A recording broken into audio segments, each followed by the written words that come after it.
Bulletin में बात होगी संविधान पर फिर घिरी मोदी सरकार की, ईरान के जरिए ट्रंप को दी गई चेतावनी की। देखेंगे बिहार में वोटिंग लिस्ट विवाद के बीच चुनाव आयोग ने लिया क्या फैसला। अहमदाबाद हादसे की जांच में यूएन की क्यों हुई एंट्री। जानेंगे कांग्रेस अध्यक्ष खड़गे ने मोदी सरकार पर क्यों बोला हमला। और बुलेटिन के आखिर में देखेंगे सिंधु जल संधि पर भारत के कड़े रुख को। लेकिन दिन भर की तमाम बड़ी खबरों से पहले एक नजर आज की सुर्खियों पर। रॉ के नए चीफ बनाए गए पराग जैन, रवि सिन्हा की लेंगे जगह, 1 जुलाई से संभालेंगे चार्ज। धर्म चक्रवर्ती की उपाधि से हुए सम्मानित पीएम मोदी, आचार्य विद्यानंद जी महाराज के शताब्दी समारोह में मिला सम्मान, पीएम ने मां भारती को समर्पित किया सम्मान।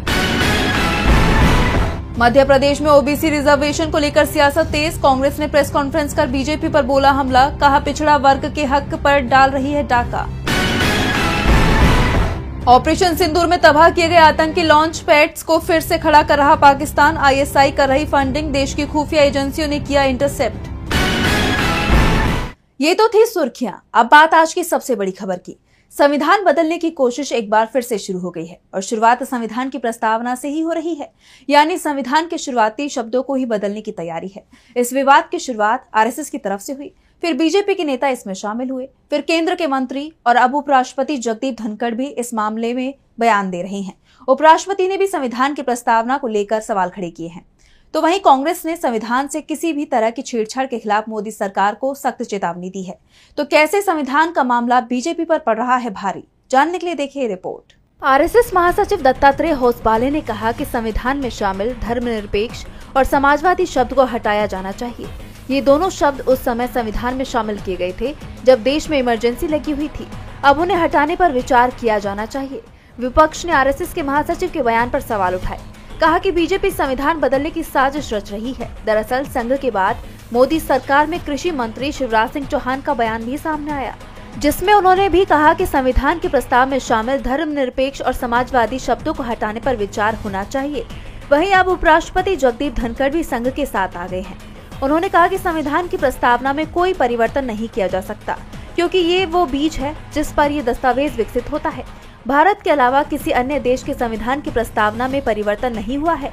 हमारे संविधान की प्रस्तावना को 1976 के 42वें संविधान संशोधन अधिनियम द्वारा बदल दिया गया। इसमें समाजवादी, धर्मनिरपेक्ष और अखंडता जैसे शब्द जोड़े गए। आपातकाल के दौरान इन शब्दों को संविधान की प्रस्तावना में जोड़ना संविधान निर्माताओं की सोच के साथ विश्वासघात को दर्शाता है। यानी उपराष्ट्रपति ने भी सीधे सीधे होसबाले के बयान का समर्थन कर दिया। दूसरी तरफ कांग्रेस ने इसे लेकर बीजेपी और आरएसएस पर तीखा हमला बोला। कांग्रेस ने एक्स पर लिखा, धर्मनिरपेक्षता हमारी संस्कृति का मूल नहीं है। संविधान की प्रस्तावना से धर्मनिरपेक्ष शब्द हटा देना चाहिए। ये बात मोदी सरकार में मंत्री शिवराज सिंह चौहान ने कही है। केंद्रीय मंत्री शिवराज सिंह चौहान का ये बयान बीजेपी आरएसएस की उसी सोची समझी साजिश का नतीजा है, जिसमें वो बाबा साहेब के संविधान को खत्म करना चाहते हैं। पहले आरएसएस के महासचिव ने यही बयान दिया और अब मोदी सरकार के मंत्री वही राग आलाप रही हैं। लेकिन वो याद रखें, बाबा साहेब का दिया संविधान भारत की आत्मा है। हम हर कीमत पर संविधान की रक्षा करेंगे। ये जो चाहे कर ले, हम इनके मंसूबों को कभी कामयाब नहीं होने देंगे। कांग्रेस ने बीजेपी पर तंज कसते हुए कहा कि बीजेपी नेता 2024 के लोकसभा चुनाव में भी संविधान बदलने की बात कर रहे थे, लेकिन जनता ने इसके लिए बीजेपी को ही सजा दे दी थी। संविधान के मामले में बीजेपी फंसती दिखाई दे रही है, तो ईरान और अमेरिका के बीच में परमाणु डील फंस गई है। डील की जगह एक दूसरे के खिलाफ तीखी बयानबाजी चल रही है। ट्रंप लगातार खामेनेई को लेकर विवादित बयान दे रहे हैं, तो वहीं ईरान ने भी अमेरिका और इजराइल पर तीखा हमला किया है। तो क्या है पूरी खबर, देखिए इस रिपोर्ट में। अमेरिकी राष्ट्रपति ट्रंप ने ईरान से बातचीत करने के लिए धमकी भरा अंदाज अपनाया। सीजफायर से पहले उस पर बम गिराए और इसी के चलते ईरान भी अमेरिका पर भड़क उठा। ईरान ने भी अमेरिका पर तीखा हमला किया। ईरान के विदेश मंत्री सैयद अब्बास अराक्ची ने कहा कि ईरान धमकियों और अपमानों को सहन नहीं करता और अगर जरूरत पड़ी तो वो अपनी ताकत दिखाने में कोई हिचकिचाहट नहीं करेगा। उन्होंने एक्स पर लिखा, अगर राष्ट्रपति ट्रंप वास्तव में किसी समझौते को लेकर गंभीर हैं, तो उन्हें ईरान के सर्वोच्च नेता अयातुल्ला अली खामेनेई के प्रति अपमानजनक और अस्वीकार्य भाषा को छोड़ देना चाहिए। महान और शक्तिशाली ईरानी जनता, जिसने दुनिया को दिखा दिया कि इजरायली शासन को हमारे मिसाइलों से बचने के लिए डैडी के पास भागना पड़ा, धमकियों और अपमानों को पसंद नहीं करती। अगर भ्रम ने किसी बड़ी भूल को जन्म दिया तो ईरान अपनी वास्तविक क्षमताएं दिखाने से नहीं झिझकेगा, जो किसी भी गलतफहमी को खत्म कर देगा कि ईरान की शक्ति को कम आंका जा सकता है। अराक्ची ने आखिर में कहा कि सद्भावना से सद्भावना जन्म लेती है और सम्मान से सम्मान। ईरान ने साफ कर दिया कि ट्रंप अगर अपनी जुबान सही नहीं करेंगे तो अमेरिका से कोई बात नहीं होगी। ईरान ने यह भी साफ कर दिया कि अमेरिका ने उस पर बम गिराए थे, ऐसे में हमलावरों से बातचीत करने की उसकी नीति नहीं है।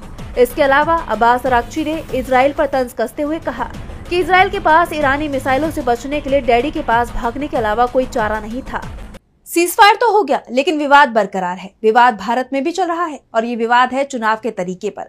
विपक्ष के निशाने पर चुनाव आयोग है, तो चुनाव आयोग विपक्ष की शिकायतों को सुनने को तैयार नहीं है और अब चुनाव आयोग ने एक और बड़ा फैसला लिया है जिस पर सवाल उठ रहे हैं। तो क्या है पूरा मामला, देखिए इस रिपोर्ट में। बिहार में विधानसभा चुनाव से पहले एक बड़ा बदलाव होने जा रहा है। देश में पहली बार बिहार ऐसा राज्य बनने वाला है जहां लोग फोन के जरिए वोट डाल सकेंगे। बिहार के राज्य चुनाव आयुक्त दीपक प्रसाद ने ये जानकारी दी। यह प्रयोग पटना, रोहतास और पूर्वी चंपारण की 6 नगर परिषदों के लिए होने वाले मतदान में शुरू किया गया है। हालांकि अभी ये साफ नहीं है कि विधानसभा चुनाव में ये सुविधा मिलेगी या नहीं, लेकिन कोशिश यही है कि बिहार चुनाव तक ये सुविधा पूरी तरह से तैयार हो जाए। इस नई सुविधा का फायदा खास तौर पर उन लोगों को मिलेगा जो वोटिंग बूथ तक नहीं पहुंच पाते, जैसे बुजुर्ग, दिव्यांग, गर्भवती महिलाएं और दूसरे राज्यों में रहने वाले बिहारी मतदाता। इसके लिए वोटर्स को अपने एंड्रॉइड फोन में ESECBHR ऐप डाउनलोड करना होगा। इस ऐप को centre for development of advance computing और बिहार चुनाव आयोग ने मिलकर बनाया है। वोटर को अपना फोन नंबर ऐप में लिंक करना होगा और फिर वो ऑनलाइन वोट डाल सकेंगे। जिनके पास स्मार्टफोन नहीं है वो बिहार चुनाव आयोग की वेबसाइट से भी ई-वोटिंग कर सकते हैं। चुनाव आयोग ने छेड़छाड़ रोकने के लिए कई कदम उठाए हैं, जैसे एक मोबाइल नंबर से सिर्फ 2 वोटर्स ही लॉगिन कर सकेंगे और वोटर आईडी से ही सत्यापन होगा। साथ ही ब्लॉकचेन तकनीक, फेस मैचिंग और स्कैनिंग जैसी सुविधाएं भी हैं ताकि धांधली ना हो। इसके साथ ही साथ ऑडिट ट्रेल भी होगा जिससे पारदर्शिता बनी रहे। अब तक 10,000 लोग इस सिस्टम में रजिस्टर हो चुके हैं और 50,000 और लोगों के ऑनलाइन वोटिंग करने की उम्मीद है। बता दें कि ये फैसला हाल ही में बिहार में निर्वाचन आयोग के मतदाता सूची पुनरीक्षण प्रस्ताव को लेकर जारी विवाद के बीच आया है, जिसमें नए वोटरों को 1987 से पहले भारत में जन्म का प्रमाण देना होगा। विपक्षी नेता जैसे ममता बनर्जी, तेजस्वी यादव और असदुद्दीन ओवैसी इसे गुप्त रूप से NRC लागू करने की साजिश बता रहे हैं, जो गरीब और वंचित वर्गों को मतदान से वंचित कर सकता है। बिहार में वोटिंग लिस्ट विवाद के बीच चुनाव आयोग ने एक और बड़ा फैसला लिया है। तो अहमदाबाद विमान हादसे की जांच को लेकर सरकार ने बड़ा फैसला लिया है। अब इस हमले की जांच में UN की संस्था इंटरनेशनल सिविल एविएशन ऑर्गेनाइजेशन यानी ICAO भी शामिल होगी, जिसकी भारत सरकार ने मंजूरी दे दी है। तो क्यों ICAO को जांच के लिए भारत ने दी मंजूरी और क्या है पूरा मामला, जानने के लिए देखिए रिपोर्ट। 12 जून को अहमदाबाद में हुए विमान हादसे की जांच में अब यूनाइटेड नेशंस भी शामिल होगा। भारत सरकार ने UN की विमानन संस्था इंटरनेशनल सिविल एविएशन ऑर्गेनाइजेशन यानी ICAO को एक ऑब्जर्वर के तौर पर जांच में शामिल होने की मंजूरी दे दी है। जानकारी के मुताबिक ICAO ने खुद इस जांच में हिस्सा लेने की इच्छा जताई थी, लेकिन पहले भारत ने इस मांग को ठुकरा दिया था। लेकिन अब भारत ने पारदर्शी और निष्पक्ष जांच के लिए ये फैसला लिया है। दरअसल एयर इंडिया की फ्लाइट AI-171 जो अहमदाबाद से लंदन जा रही थी, टेक ऑफ के कुछ देर बाद ही 12 जून को एक मेडिकल कॉलेज के हॉस्टल से टकरा गई। इस दर्दनाक हादसे में 275 लोगों की जान चली गई, जिनमें 241 यात्री और क्रू मेंबर शामिल थे। वहीं एक यात्री चमत्कारिक रूप से जीवित बच गया। फिलहाल मामले की जांच के लिए भारत का एयरक्राफ्ट एक्सीडेंट इन्वेस्टिगेशन ब्यूरो यानी AAIB काम कर रहा है। इसमें विमानन चिकित्सा विशेषज्ञ, एयर ट्रैफिक कंट्रोल अधिकारी और अमेरिका की नेशनल ट्रांसपोर्टेशन सेफ्टी बोर्ड यानी NTSB के प्रतिनिधि भी शामिल हैं। NTSB की टीम फ्लाइट के ब्लैक बॉक्स का डेटा निकालने में जुटी है, जो हादसे के कारणों का पता लगाने में अहम साबित हो सकता है। ये कदम जांच को और विश्वसनीय बनाने की दिशा में उठाया गया है, ताकि हादसे की सही वजह सामने आ सके और भविष्य में ऐसी घटनाओं को रोका जा सके। अहमदाबाद हादसे की जांच लगातार जारी है। ये मुद्दा चर्चा का विषय बना हुआ है कि आखिर इतनी बड़ी घटना के पीछे की वजह क्या है। तो महंगाई और बेरोजगारी का मुद्दा अब एक बार फिर सुर्खियों में है। कांग्रेस अध्यक्ष मल्लिकार्जुन खड़गे ने बीजेपी पर हमला बोला है। खड़गे ने मोदी सरकार पर आरोप लगाते हुए कहा कि मोदी सरकार ने जनता की जेब काटने का ठेका ले रखा है। तो और क्या कुछ कहा खड़गे ने, देखिए इस रिपोर्ट में। बढ़ती महंगाई और बेरोजगारी के मुद्दे पर मोदी सरकार घिरती दिखाई दे रही है। भारत की अर्थव्यवस्था को लेकर कांग्रेस अध्यक्ष मल्लिकार्जुन खड़गे ने केंद्र सरकार पर तीखा हमला बोला है। खड़गे ने एक्स पर पोस्ट किया, बचत बंद, घरेलू खर्चों पर लगाम, ये है अमृतकाल का परिणाम। सेविंग्स अकाउंट पर ब्याज दर 25 वर्षों में सबसे निचले पायदान पर। घरेलू बचत 50 वर्षों में सबसे कम तो हुई थी, पिछले 3 वर्षों से लगातार गिरावट देखने को मिली। खड़गे ने मोदी सरकार पर आरोप लगाते हुए कहा कि कि ऐसा लगता है कि मोदी सरकार ने जनता की जेब काटने का ठेका ले रखा है। अब खरगे के इस बयान की हर तरफ चर्चा हो रही है। ये बयान देश में बढ़ती महंगाई, बेरोजगारी और आर्थिक तंगी के मुद्दों को उजागर करता है। खरगे का ये पोस्ट सरकार की आर्थिक नीतियों पर सवाल उठाता है और आम जनता की वित्तीय स्थिति पर चिंता जताता है। ऐसे में सवाल ये भी उठ रहे हैं कि क्या ये वाकई में अमृतकाल है या जनता के लिए आर्थिक संकट का दौर है। बता दें कि विपक्ष खासकर कांग्रेस मोदी सरकार पर इस मामले को लेकर हमला करती रही है। कांग्रेस का कहना है कि लोकसभा चुनाव के दौरान मोदी सरकार ने 2 करोड़ रोजगार देने का वादा किया था, लेकिन अब उनका ये वादा झूठा साबित होता दिखाई दे रहा है। ऐसे में सरकार बुरी तरह से घिर गई है। अब कांग्रेस के इस बयान पर मोदी सरकार की तरफ से क्या जवाब आता है, ये तो देखने वाली बात होगी। मल्लिकार्जुन खड़गे के बयान से केंद्र सरकार घिरती दिखाई दे रही है, तो सीजेआई गवई के बयान भी मोदी सरकार की चिंता बढ़ा रहे हैं और अब सीजेआई ने एक बार फिर बड़ी बात कह दी है। तो क्या कुछ कहा सीजेआई गवई ने, देखिए इस रिपोर्ट में। Chief justice of India BR Gavai ने नागपुर जिला कोर्ट बार एसोसिएशन के एक कार्यक्रम में अपने बचपन की बातें साझा की, जो प्रेरणा और भावनाओं से भरी थी। उन्होंने बताया कि बचपन में वो आर्किटेक्ट बनना चाहते थे, मगर उनके पिता का सपना कुछ और था। उनके पिता एक फ्रीडम फाइटर और डॉक्टर BR अम्बेडकर के अनुयायी खुद वकील बनना चाहते थे, लेकिन आजादी की लड़ाई में जेल जाने के कारण उनका ये सपना अधूरा ही रह गया।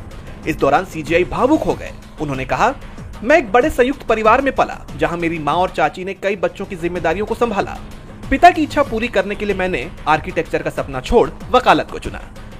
लेकिन सीजेआई की बातें यहीं नहीं रुकी। उन्होंने जोर देकर कहा कि संविधान और नागरिकों के अधिकारों की रक्षा के लिए न्यायिक सक्रियता जरूरी है, पर इसे न्यायिक आतंकवाद में नहीं बदलना चाहिए। उन्होंने भारतीय लोकतंत्र के तीनों अंगों विधायिका, कार्यपालिका और न्यायपालिका के बीच संतुलन की वकालत की। सीजेआई ने साफ किया कि तीनों को अपनी सीमाओं में रहकर कानून के दायरे में काम करना होगा। अगर संसद नियमों से बाहर हो जाए तो न्यायपालिका हस्तक्षेप कर सकती है। सीजेआई गवई की यह बातचीत न सिर्फ उनकी निजी जिंदगी की झलक दिखाती है, बल्कि संविधान के प्रति उनकी प्रतिबद्धता को भी रेखांकित करती है। और बुलेटिन के आखिर में बात सिंधु जल संधि पर भारत के रुख की। भारत ने सिंधु जल संधि के तहत विश्व बैंक की तरफ से गठित की गई मध्यस्थता अदालत की वैधता को खारिज कर दिया है। यह अदालत जम्मू कश्मीर की किशनगंगा और रातले जल विद्युत परियोजनाओं पर सुनवाई कर रही थी। भारत ने इसे पाकिस्तान का नाटक करार देते हुए कहा कि यह अदालत संधि का उल्लंघन है। भारत शुरू से इसकी कार्यवाही का विरोध करता रहा है और इसे अवैध मानता है। भारत ने सिंधु जल संधि 1960 के तहत विश्व बैंक द्वारा हेग में गठित मध्यस्थता अदालत की वैधता को पूरी तरह खारिज कर दिया है। इस अदालत ने जम्मू कश्मीर में किशनगंगा और रातले जल विद्युत परियोजनाओं पर सुनवाई के बाद फैसला जारी किया था। भारत ने इसे पाकिस्तान के इशारे पर नाटक करार देते हुए खारिज कर दिया। विदेश मंत्रालय ने बयान में कहा कि भारत ने इसे अदालत को कभी मान्यता नहीं दी, क्योंकि इसका गठन ही संधि का उल्लंघन है। मंत्रालय ने इसे पाकिस्तान की उस रणनीति का हिस्सा बताया जिसके तहत वह आतंकवाद के प्रति अपनी जिम्मेदारी से बचने की कोशिश कर रहा है। भारत ने 2022 से ही इस अदालत की कार्यवाही का विरोध किया। किशनगंगा परियोजना झेलम नदी की सहायक नदी पर और रातले परियोजना चेनाब नदी पर बन रही है। पाकिस्तान ने 2015 में इनके डिजाइन पर आपत्ति जताई थी और विश्व बैंक से न्यूट्रल एक्सपर्ट की मांग की थी। हालांकि 2016 में उसने ये मांग वापस लेते हुए मध्यस्थता अदालत की मांग की। भारत का कहना है कि ये परियोजनाएं संधि के नियमों के तहत हैं और वो पाकिस्तान को पानी की आपूर्ति बाधित नहीं कर रही। भारत ने साफ किया कि जब तक पाकिस्तान सीमा पार आतंकवाद को पूरी तरह बंद नहीं करता, वो संधि के किसी भी दायित्व को मानने के लिए बाध्य नहीं है। इसके बाद से जानकारों का मानना है कि ये कदम भारत पाकिस्तान के बीच तनाव को और बढ़ा सकता है। आज सोशल मीडिया से लेकर आपके चलते फिरते जीवन में भी पत्रकारिता के बुरे दौर की चर्चा होती है, क्योंकि जिन लोगों पर सूचना देने की जिम्मेदारी है वो आपके लिए नहीं बल्कि कॉर्पोरेट और सरकारों को फायदा पहुंचाने में लग गए हैं। विज्ञापन मॉडल को खारिज कर आप इस बीमारी को दूर कर सकते हैं और अपने नारे को बुलंद कीजिए। मेरे खर्च पर आजाद है खबरें।